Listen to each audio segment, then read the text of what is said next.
Hello दोस्तों, ई आनंदेव शायरी समारोह में आप लोगन के स्वागत बा। चलो तब शायरी के स्टार्ट कइल जाए।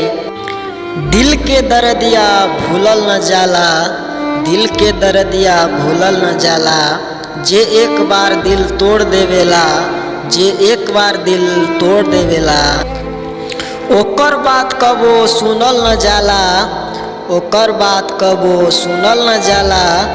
सब मतलबी बेवफा बाड़ी सन, अब केहू से दिल लगावल न जाला, अब केहू से दिल लगावल न जाला।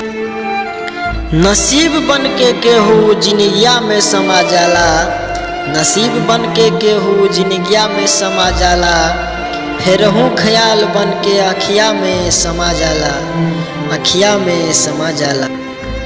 यकीन दिलावत रहेला कि हम तोहार बानी, यकीन दिलावत रहेला कि हम तोहार बानी।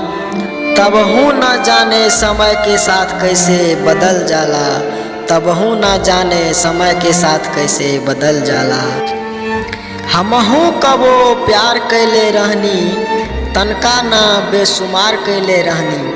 हमहू कबो प्यार कैले रहनी, तनका ना बेशुमार कैले रहनी। लेकिन हमर दिल टूट के रह गईल, लेकिन हमर दिल टूट के रह गईल। जब ऊ पगली कहलस अरे हम तो मजाक कैले रहनी, हम तो मजाक कैले रहनी। तो धन्यवाद दोस्तों, बहुत प्यार और आशीर्वाद दिला।